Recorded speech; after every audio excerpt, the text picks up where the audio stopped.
Before we start, I'm glad to announce I've started publishing my very own short comics at Global Comics. For now, they are completely standalone and don't have a periodicity. I'll be uploading the comics as the artists complete them. 2 of them are already up, with a third on the way. The comics are free, but if you feel so inclined, you can donate some money to me via Ko-fi, helping to ease the financial burden of paying for the art. If you can't donate, just sharing it with your friends will be great to help push the project forward. So go check my comics at Global Comics, the link is down below in the video description. Also, this will be my final regular video of 2023. Next time I will make an end of year beginning of year Q&A, so throw me all your questions on the comments below and I will answer them next week. Now on to this month's video. The year was 2000. And our good friend RYUHEI Kitamura, director of the masterpiece that is Godzilla Final Wars, has just unleashed onto the world a movie that answers the age-old question: what if Takashi Miike directed Evil Dead? What do you mean no one ever wondered that? Regardless, comparing Kitamura's Versus with Sam Raimi's Opus is a good starting point, as both share similarities that are beyond merely aesthetic, namely troubled development stories with many of the same beats. For instance, similarly to the first Evil Dead, Versus also started its life as a follow-up to a previous film made by the director while he was still in movie school. Down to Hell is a short-ish picture about some random guy playing a supernatural game of cat and mouse with some cycles in the woods. The short is much more tense and somber than its often silly feature-length successor, but in general they are similar in both aesthetic and premise. So much so that, originally, the director intended for Versus to be a direct sequel to Down to Hell, and once again shoot it in video with an extremely low budget. But things quickly started creeping out of control during pre-production, as Kitamura decided to raise the budget significantly, while also shooting on film, probably convinced that to stand out in the industry, you either go big or go home. There was a clear all or nothing mentality going on there.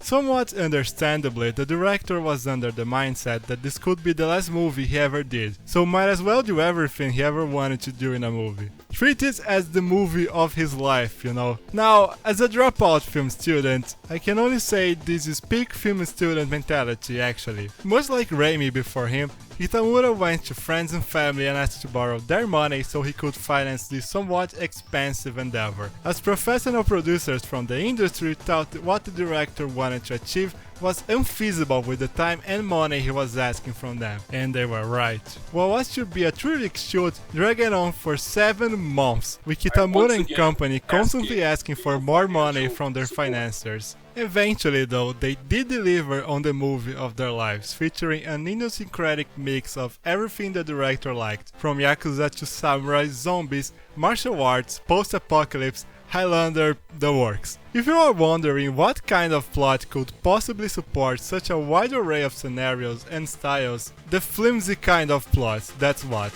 I mean, look, the characters don't even have names here. That's how much of an excuse this story really is. But for what it's worth, it revolves around a fugitive prisoner who must survive alone in a haunted forest where the dead come back to life, while being chased by some crazy gangsters and some dude who has ancestral beef with him. In the meantime, characters keep appearing out of nowhere to make the throwaway plot even more bloated than it already is. Like I said, it is just an excuse to make the film go from one action scene to another. And since this was the turn of the millennium, you can bet your ass they were trying very hard to channel that sweet Matrix energy into the action scenes. You watched Final Wars, you know how that goes. But you can't say it doesn't work, as the action scenes are fun and full of personality. Their own personality, mind you. They are filled with a cheeky sense of humor that contributes to the film's charmingly irreverent tone, setting it apart from the John Woos and Wachowskis of the time. Not that there isn't a lot of John Woo and Wachowskis in the movie's DNA, just look at all the quick-paced gunfu and cold flating. But it is exactly this combination that gives the action a uniquely over-the-top kineticity, like an episode of Power Rangers on crack. I mean, you can't say the folks at Toho didn't know what they were getting into when they hired Kitamura. You know who else wanted to get into it after watching Versus? See that zombie? That one over there? Know who that is?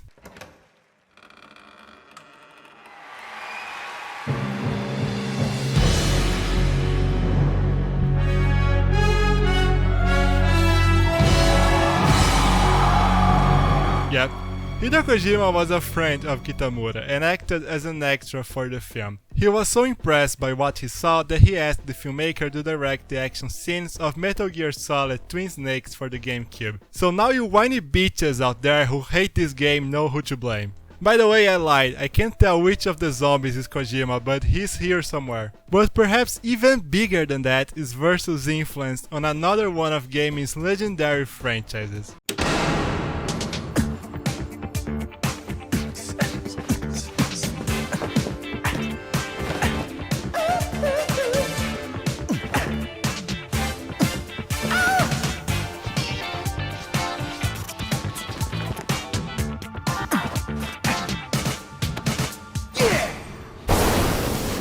I mean, this is completely anecdotal, but come on, you're gonna tell me Dante wasn't supposed to be this guy? So by proxy, you could argue that Versus influenced the attitudes of a whole genre of video games. In the end, the film that could have killed its director's career even before it started actually kickstarted Kitamura's journey as a professional filmmaker. In the next several years, he would direct many other high-octane action films, including many abroad in the US, becoming a cult personality among Japanese and action film aficionados. And all of this legacy is actually pretty cool for a movie made on $10,000 by a delusional film student, i.e. the average kind of film student.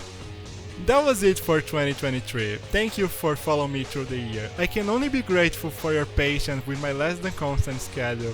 I'll be discussing the future in my start of the year Q&A, so don't forget to send me your questions in the comments below. Oh, and also go check my comic books at Global Comics. The link for them is in the description below. Have a happy new year!